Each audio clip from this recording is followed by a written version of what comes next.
welcome to another episode of Codo Cinema, the podcast show where I talk about movies. I'm your host, Mark Codo, aka Codoman.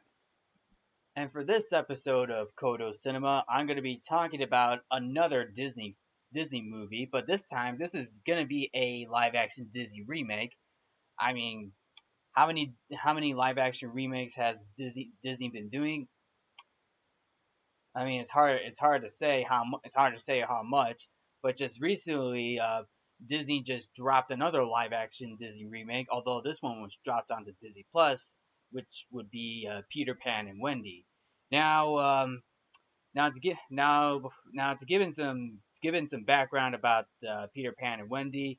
It is based on that is which is the title of the film. Peter Pan and Wendy is obviously the title of the book by J.M. Barrie, which came out in the early 1900s. Also to mention the fact that this is a live action remake of the 1953 Walt Disney animated classic Peter Pan, which is basically a classic. Now, to give my background on Peter Pan, the movie itself, I wouldn't say it's one of my favorite Disney movies, although it is a fun Disney movie to watch.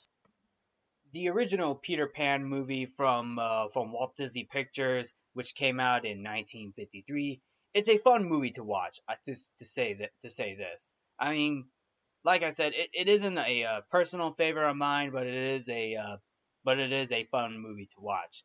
Now, even after the original Peter Pan was released, there were a few live action adaptations of Peter Pan, most notably from Steven Spielberg. Like we got one from Steven Spielberg that came out in 1991, which was Hook, that had Robin Williams played Peter Pan, and of course Dustin Hoffman playing Captain James playing Captain Hook, or should I say James Hook, I should say.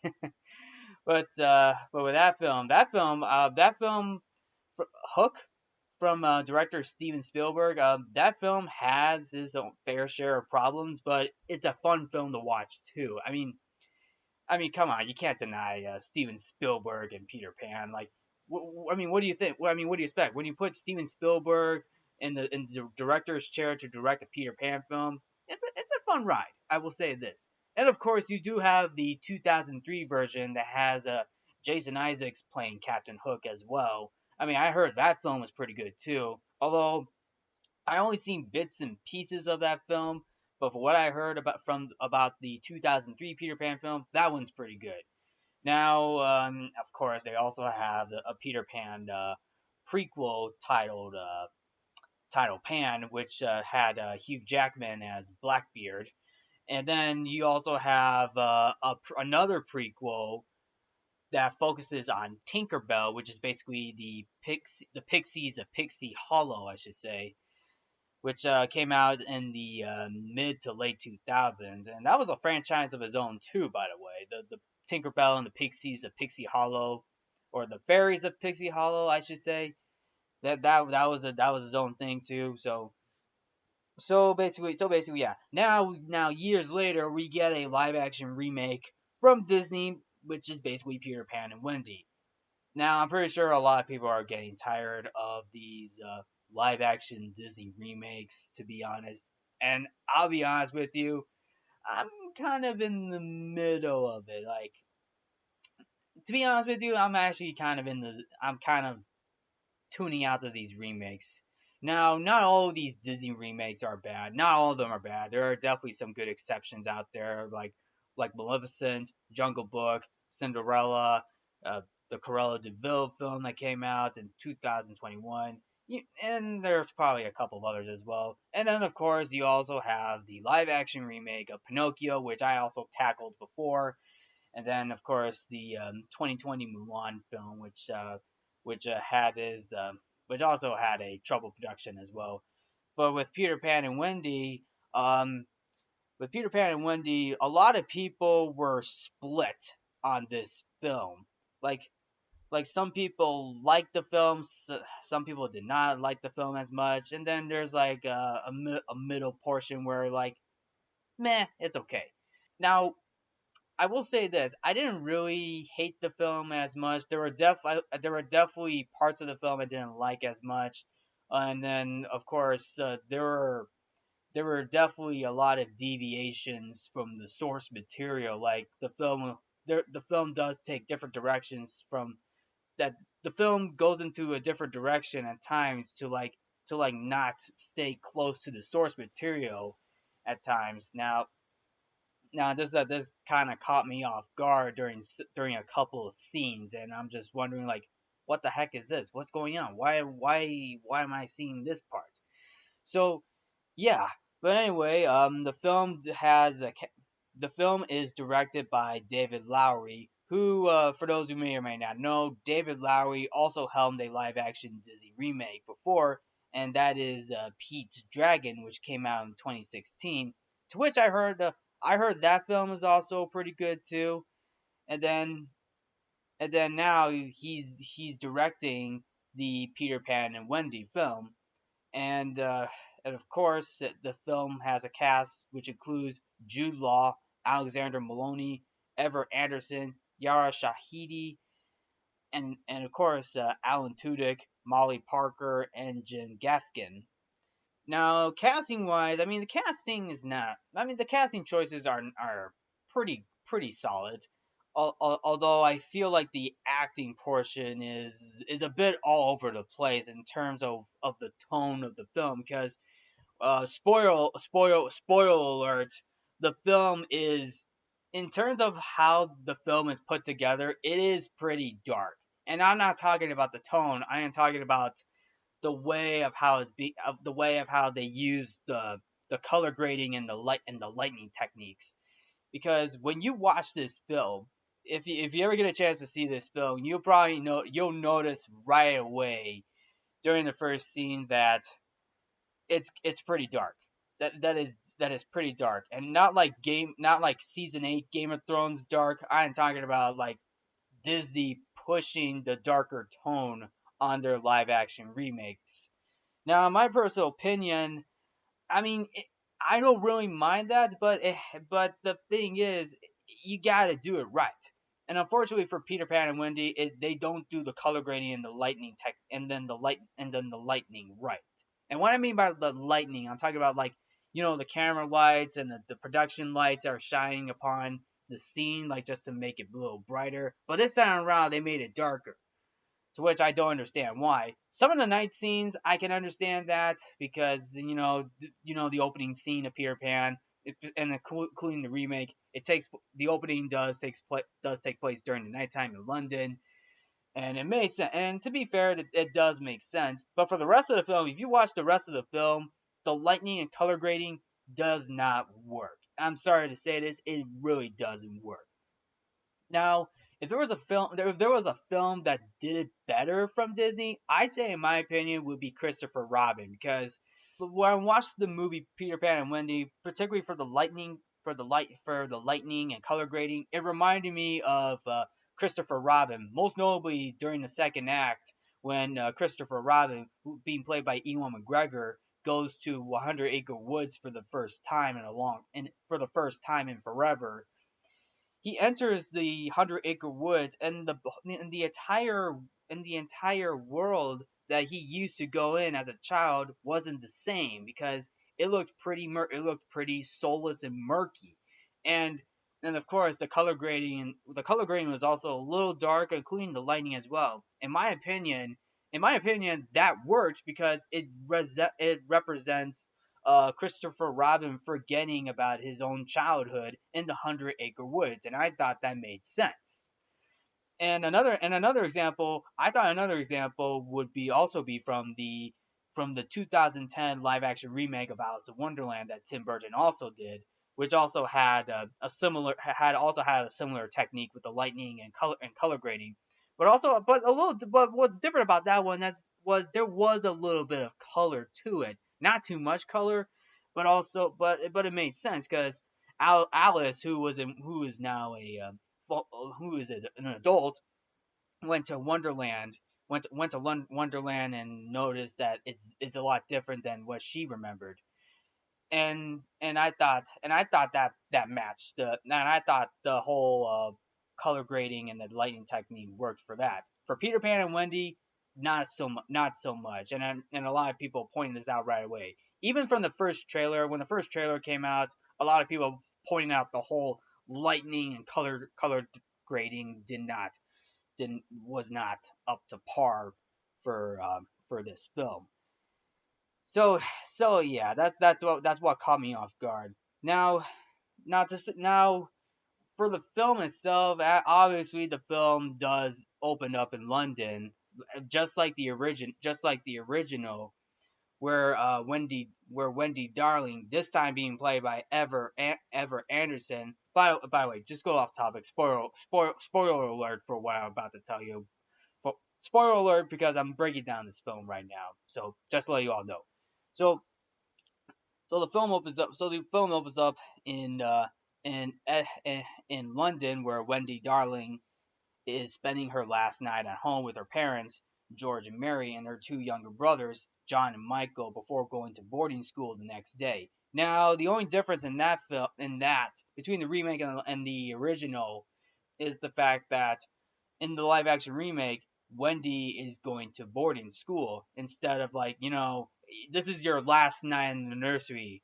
Because in the original, where Wendy's father tells Wendy that this is your last night in the nursery because you gotta like grow up. And of course that's what's happening. Like, Wendy Wendy needs to grow up. And the fact that and the fact that she's being sent to boarding school kind of like goes into that direction. Yeah, I know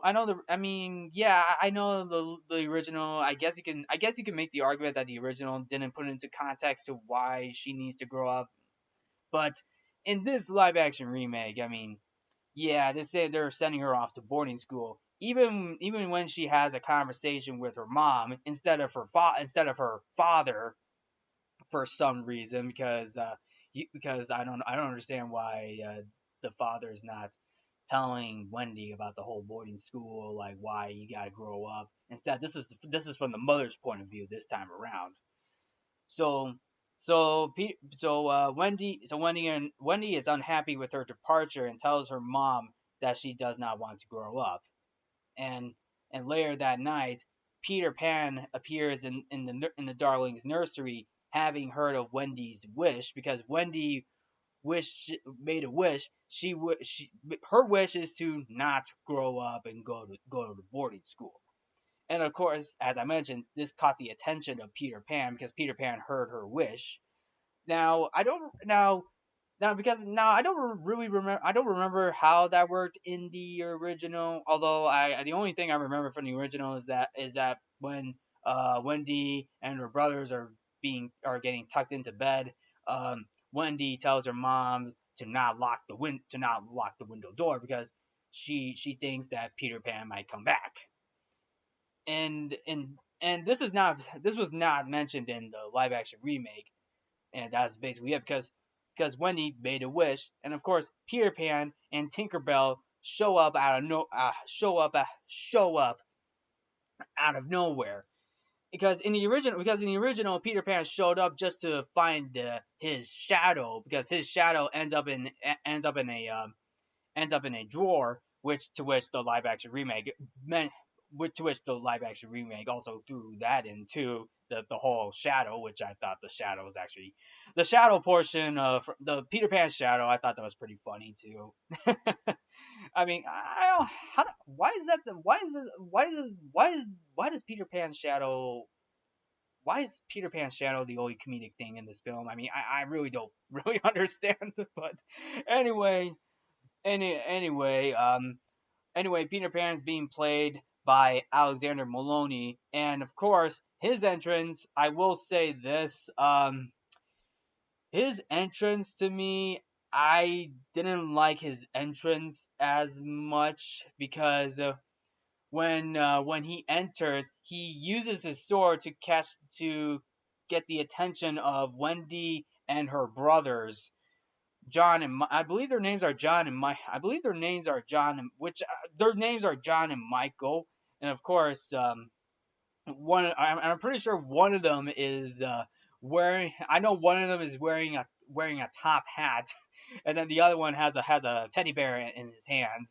So, and I actually made it, and also and of course he looks like the one, and of course I believe it's John. I believe is John. John looks like Harry Potter mixed with Sir Topham Hatt from Thomas the Tank Engine a little bit. Come on, you can't deny that. You can't deny one of Wendy's brothers looking like Sir Topham Hatt and Harry Potter.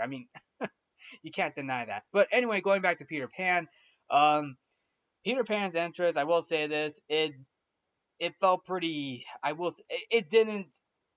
It wasn't that great. I didn't like his entrance as much because the line that he mentioned, one of his first lines one of his first lines he says, "Were you expecting someone else?" And I was like, "Yeah, a Peter Pan that is supposed to be energetic."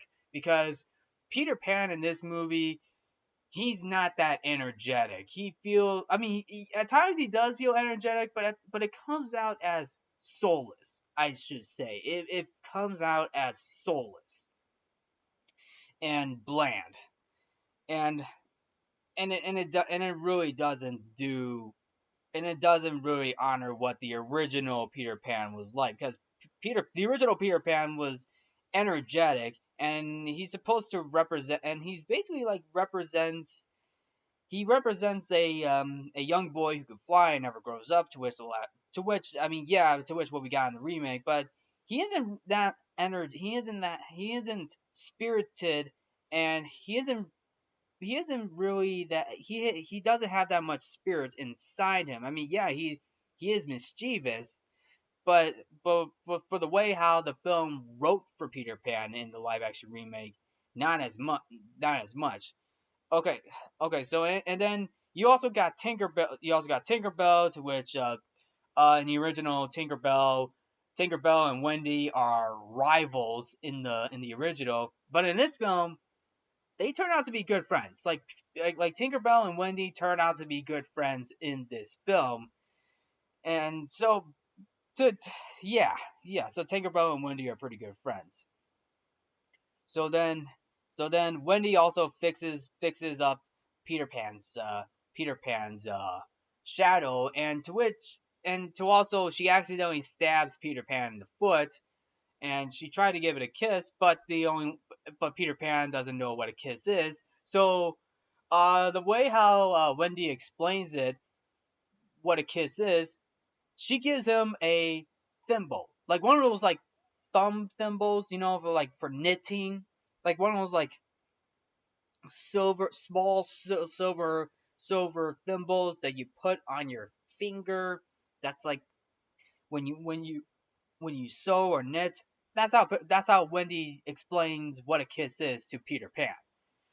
Uh, the writing in this, I will say this, the writing is not that great in this film, in all honesty. So anyway, Peter Pan decides to take John, Michael, and Wendy to Neverland. And I will say this: the flying sequence is actually pretty cool, and I love the use of the camera use. The use of the cinematography is actually pretty cool. Although I do miss like in the original where Peter Pan stands on top of the stand. Peter Pan, Wendy, John, and Michael are standing on top of Big Ben. I really missed that because in this film they go straight through Big Ben. They don't stand on top of Big Ben. They just go straight through, and then of course you get the second star on the right and straight onto Morning Line. Plus, you also get a nice little musical callback to the original Peter Pan movie, which is basically you can fly, you can fly. And when I heard that, I started to sing the lyrics, just like the last few lyrics. You can fly, you can fly, you can fly, you can fly, you can fly. I started singing singing to that because I heard the theme, so that was pretty cool.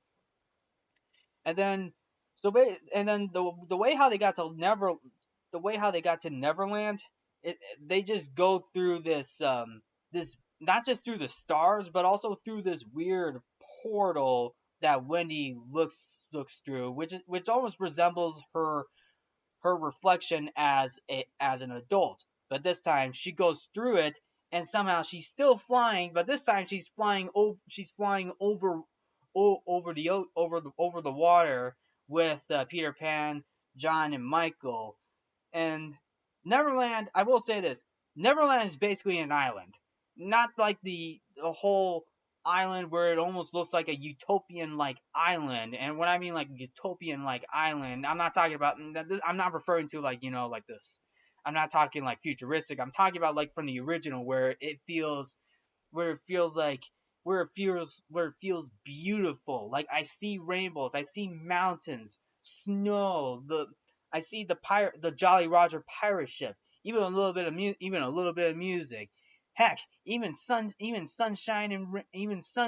clouds, waterfalls, the Little Mermaids. Yes, the Little Mermaids get cameos in this film, by the way, and anything you can imagine. But in the remake, it's just an island. The Peter Pan and Wendy movie, it's just an island. That's basically it. And of course, we cut to the pirates, and and I will say this: the pirates are basically hit or miss in this film. I will say this because the Captain James Hook, is being played by Jude Law, and I will say this: I like Jude Law, but half the time he feels disinterested. He's not like, I mean, Captain Hook. I mean, in the original, Captain Hook is basically, I mean, he's a bit. I will say he's a bit pouty at times, but he is memorable. He is a memorable, funny villain in that film. In the Peter Pan and Wendy film, not so much. You don't feel the same energy from the original Captain Hook. Sure, Dustin Hoffman and Jason Isaacs captured the resemblance. Well, actually, not just not just the resemblance, but also like the emotions and the humor of Captain Hook, from the original Peter Pan film. But for Jude Law, not as much. Like you don't really feel the same energy from Jude Law. And look, I like Jude Law, but I'm sorry to say this, Jude Law deserves better. Like I feel like if I feel like the writing for Captain Hook and Peter Pan and Wendy could have been better. Like it could have been better. He has his moments, but it wasn't enough to save the character, to say the least. Now Captain Hook wants revenge on Peter Pan for cutting off his right hand and throwing it to the crocodile, to which the crocodile is TikTok the crocodile. and and of course he has his first mate, Mr. Smee. Mr. Smee is being played by Jim Gaffigan, and I will say this: if you thought Captain Hook was the biggest stick in the mud in this film, Mr. Smee, oh my goodness, he's not as bumbly as the previous Mr. Smees was in the other films. I mean, because Mr. Smee is bumbly, but he is comedic as well. Like most of the, if you really think about it, the pirates in the Peter Pan film adaptations are comedic. I mean, they are a force to be reckoned with, but they do come off as pretty funny too. Now, if this if this was a thing, can you imagine Captain Hook and the Jolly Roger going up against Captain Jack Sparrow, Johnny Depp's Captain Jack Sparrow, and the Black Pearl from Pirates of the Caribbean? Can you imagine the crossover between those two worlds? Can you imagine that? I would pay big bucks to see a crossover between the pirates from Peter Pan and the pirates of, and the Pirates of the Caribbean. Can you imagine that crossover? I mean, oh my goodness, I would love to see a crossover film of that. Captain Hook going up against Captain Jack Sparrow. That would be insane. That was my thought, or that was my own thought on when I saw the pirates and the Jolly Roger and Captain Hook and the pirates and Peter Pan and Wendy. That was my reaction and thought to it. So anyway, Captain Hook attacks not only Peter Pan but also Wendy, John, and Michael in the sky with the cannon. And of course, they almost got killed. But this time around, they were separated. They were separated because Peter Pan was basically being a reckless little boy, to say the least. And I will say this: when I saw that scene, it surprised me because he would have Captain Hook would have killed them all. He almost killed them. He almost killed all. He almost killed all four of them.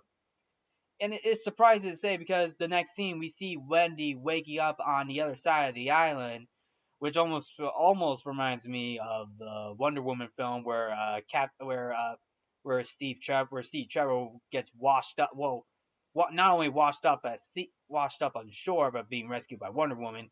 This time around, I mean, Wendy gets washed up on shore, but like notice that the pixie, she got the pixie dust, but this time she's all alone. So she's like wondering what's going on. Why am I on the other side of this island? Did I and she was like, what just happened? Why did her cannon just got shot? Why did Wendy got blown up by a cannon?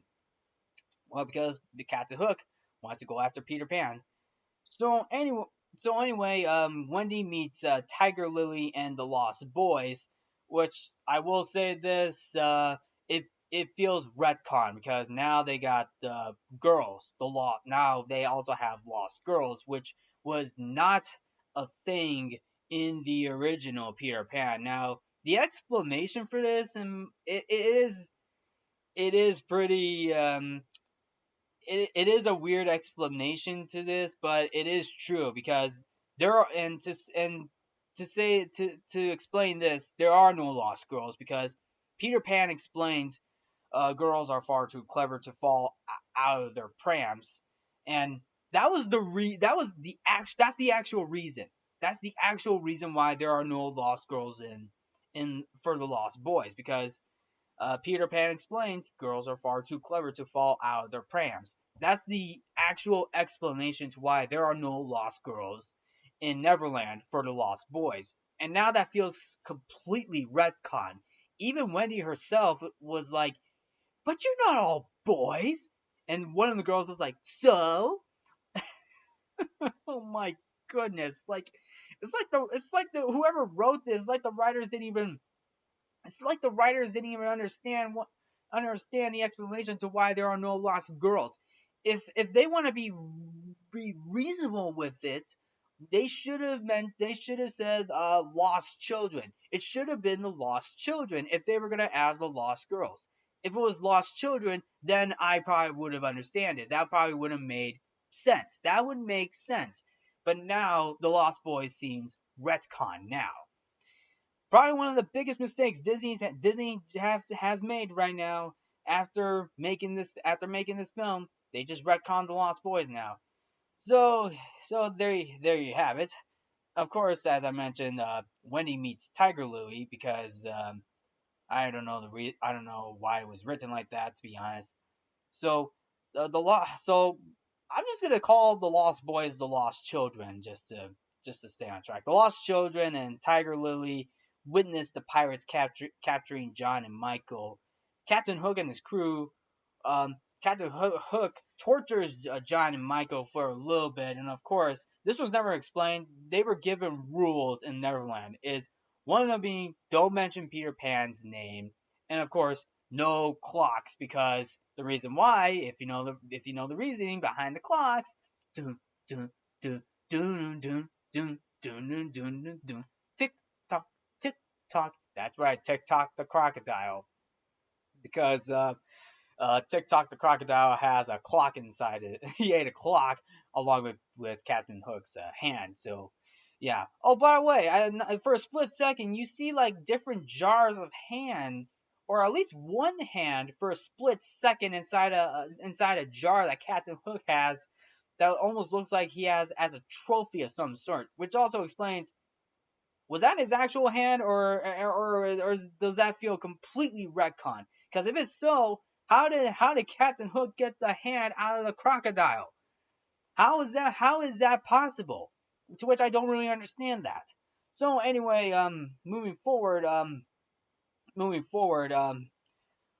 Captain Hook takes John and Michael to a rocky island called Skull Rock. I almost call it Skull, although it almost seems like Skull Island, but that's King Kong. But it's referred to as Skull Rock, by the way. Um, Captain Hook chains John and Michael to a rock just to drown by the rising tide, and so Peter Pan finds Peter Pan and Wendy finds Captain Hook, Captain Hook about to, like, well, should I say execute, because it almost seems like an execution, because if the rising tide comes in, it's gonna, like, drown John and Michael. And then of course, Peter Pan fights Captain Hook. I mean, it's not the same from the original, although I will say the fight scene is actually pretty cool, but it doesn't have the same energy as what the original had. And then of course, there was one moment where Peter Pan's shadow begins to fight, and during Peter Pan's reckless showboating, Captain Hook stabs or scratches Peter Pan's shadow, which catches me off guard, because I'm like, so wait, he scratches Peter Pan's shadow. The Can he bleed too? Because you don't see blood from Peter Pan, because Captain Hook just scratched the back of Peter Pan's neck from the portion of his shadow. You don't see any blood. So how does that make sense? Like, how does that make sense to say that? I don't really understand. And then of course, you get a pretty crazy girl boss moments from Wendy. And yes, Wendy has a girl boss moment. She has a few girl boss moments to let you all know. And this almost drives the film away, because it seems like the film is focusing more on Wendy rather than Peter Pan. Because isn't the title supposed to be called Peter Pan and Wendy? Because it almost seems like they reversed the title a little bit. It should have been called Wendy and Peter Pan instead of being Peter Pan and Wendy. Oh boy. So anyway, Wendy gives this girl boss moment to Captain Hook. She reveals her name to Captain Hook, and then of course, Hook and Captain Hook and the pirates are eventually chased away by none other than TikTok the crocodile, because Wendy, or I believe it was Peter Pan who calls Captain Hook a codfish. Yep, Hook is a codfish. So yeah, Hook is a cod. So basically, Hook is a codfish, and and then that brings the attention of TikTok the crocodile, and one part of TikTok the crocodile is he only gets one scene in this film. He never comes back he never comes back for the rest of the film. You only see TikTok the crocodile for one scene.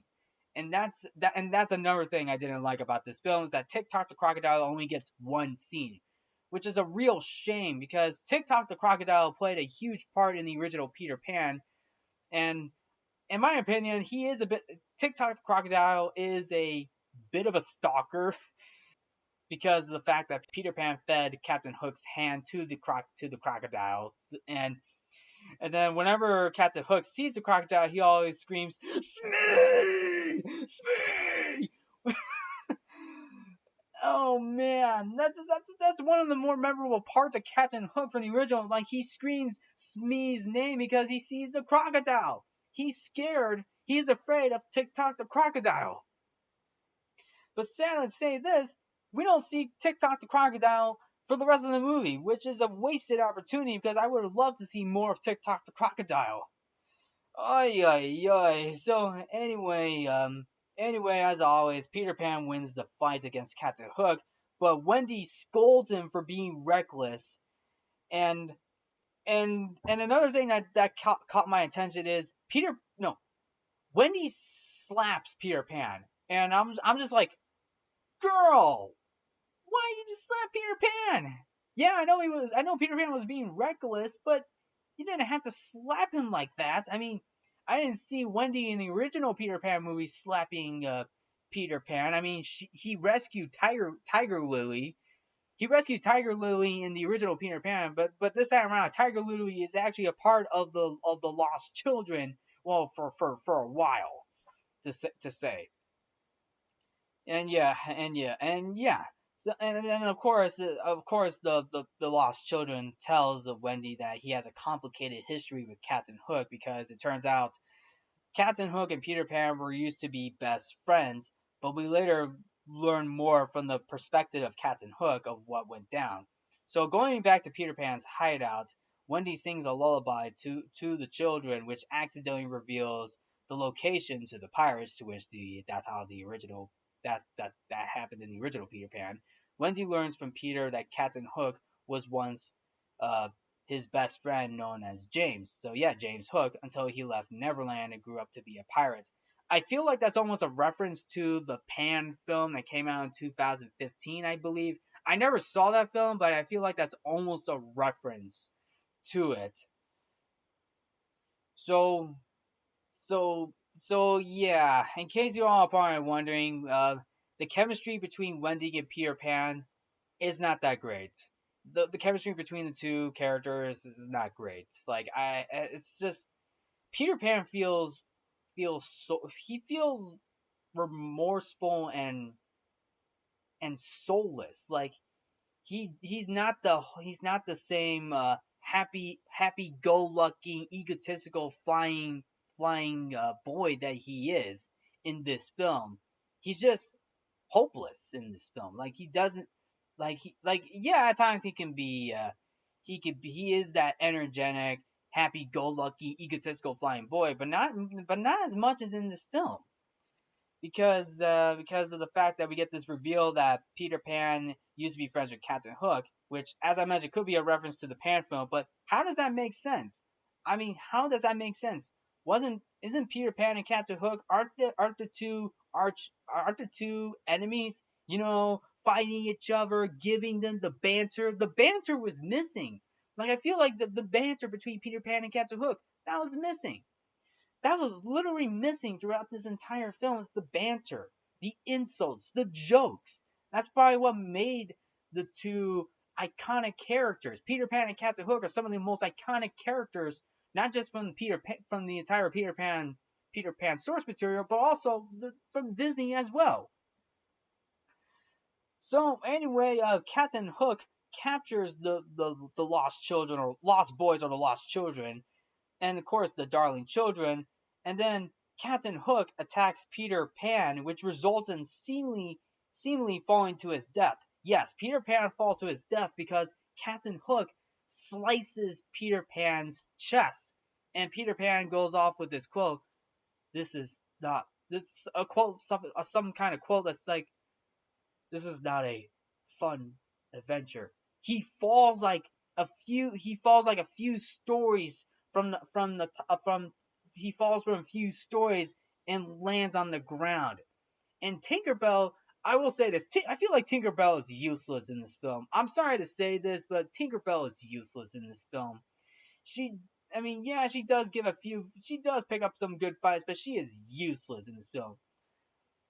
Like, I didn't like Tinkerbell in this film as much. Like, she doesn't do as much. Unlike in the original, like she's this like rival to Wendy, but also realizes her mistake after revealing to Captain Hook where Peter Pan is hiding out. Like, she realizes her mistake and then comes out of that jar just to like warn Peter Pan about a bomb. This time around, Peter Pan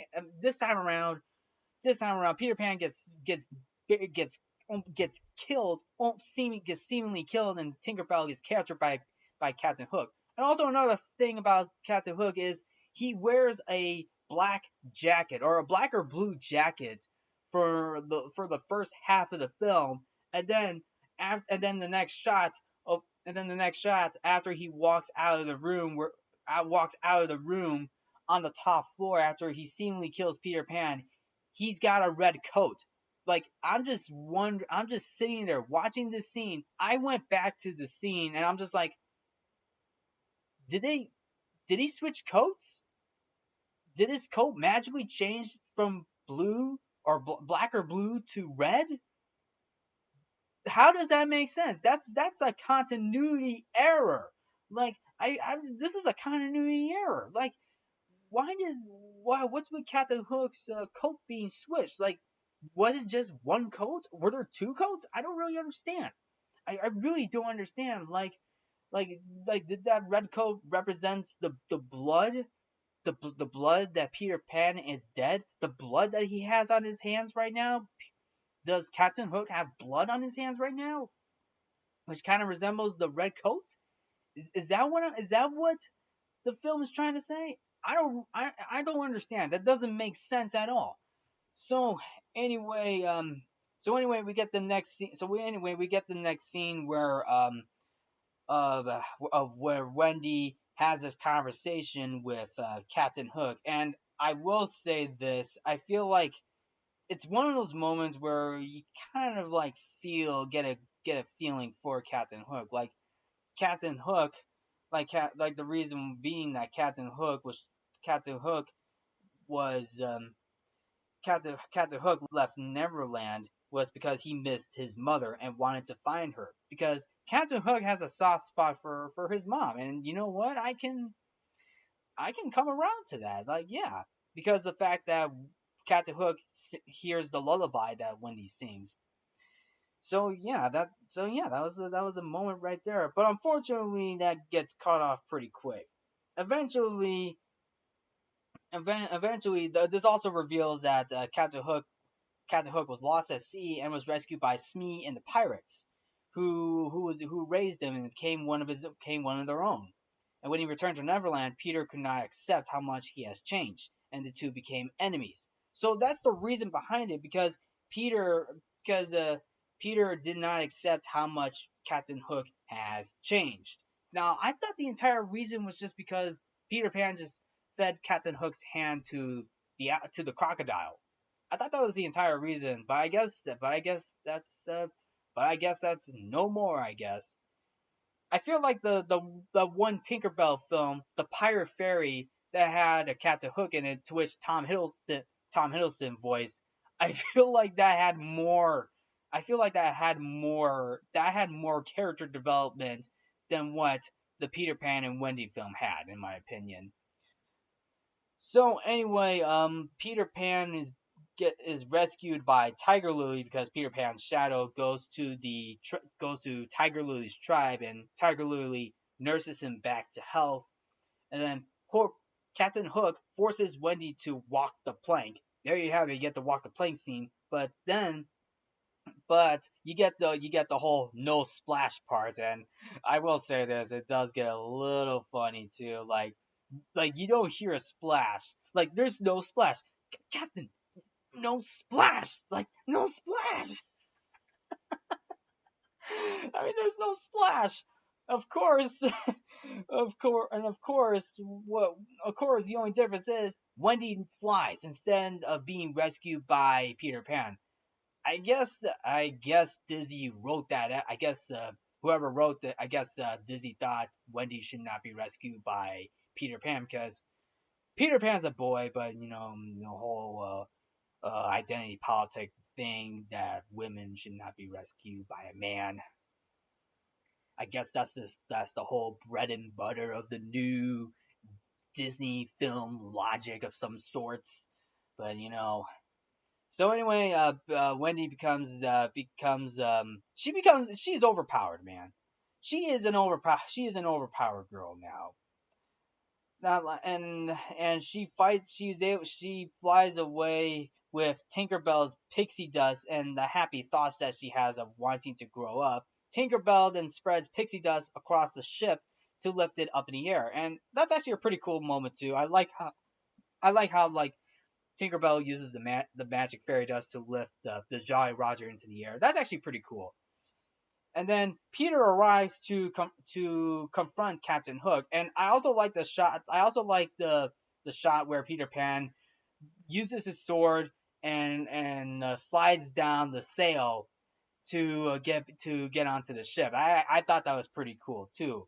It's like your one of the, it's like your typical cliche pirate films where somebody uses a sword and slides down the sail to the main deck, if you know what I'm saying.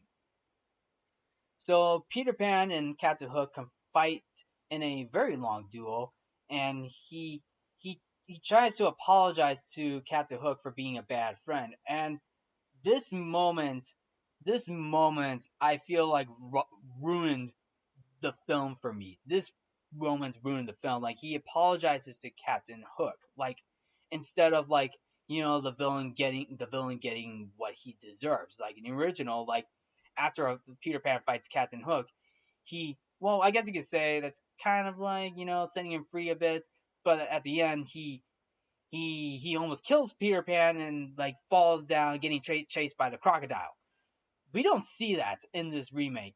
Peter Pan tries to apologize to Captain Hook, and I'm just like, what? We don't see Captain Hook getting chased by the crocodile in this ending. Like, what's going on? But then of course, you get this weird Pirates of the Caribbean World's End moment where up is down, and Captain Hook falls. He falls he falls into the sea. And spoiler alert, he's not dead. Captain Hook is not dead after he falls into the sea. And and afterwards the lost children decide to go to a real home. So Peter Pan, Wendy, John, and Michael fly back to London on the Jolly Roger, and of course they arrived at the home, to which Wendy introduces the Lost Boys to her parents, and then Wendy talks to Peter on the roof of their house, and it's also revealed that Peter was once lived in the house. Peter Pan used to live in this house because if this is something in the original source material where Peter Pan was a young boy, he was actually, I believe he was an orphan, I believe, inside that house, but then he decides not to, he decides not to grow up, which explains why he left to go to Neverland. So you and of course you also see his initials, like his signature on top of the chimney, and and then he and then and then he bids and then and then of course obviously Peter Pan isn't ready to grow up yet. So he decides to go back to Neverland. He bids farewell to Wendy and the lost children or lost boys, and he returns to Neverland with Tinkerbell. And then back in Neverland, Captain Hook and Smee are both revealed to have survived the fall. Hook looks up at the sky and sees Peter Pan returning on the ship, causing him to smile happily. So does that mean Captain Hook and Peter Pan are friends again? I don't know. It doesn't really make. I don't know. In my opinion, it doesn't really make sense. But that's the end of the film. So anyway, in my opinion, I didn't like the film as much. Now I want to say it's not the worst Disney remake. I mean, it's far from that. I mean, it's nowhere near the worst live action remake, but it really it's not the remake that everybody was hoping for. To be honest, I if there was anything that came close to being a true live action remake of Peter Pan, it would be Hook from Steven Spielberg, and of course the 2003 Peter Pan film that had Jason Isaacs as Captain Hook. That's probably the closest I could get for a live action Peter Pan movie.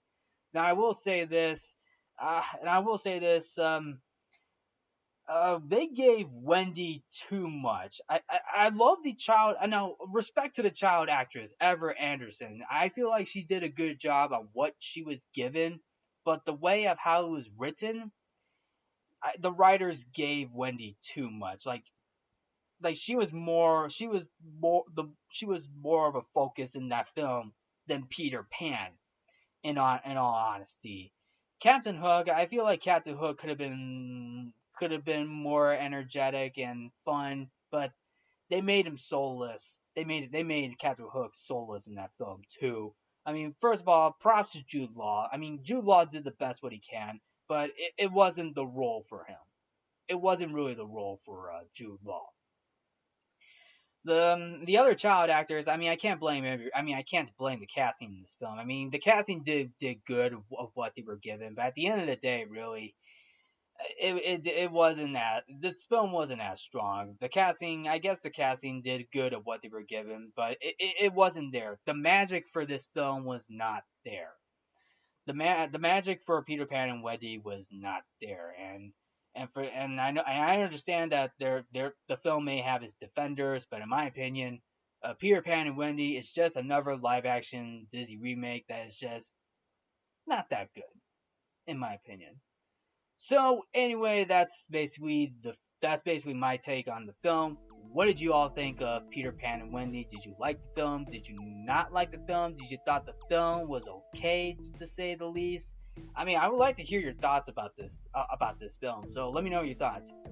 So anyway, thank you all for tuning into Codo Cinema. I'm your host Mark Codo, aka Codoman. Remember to watch movies and stay positive.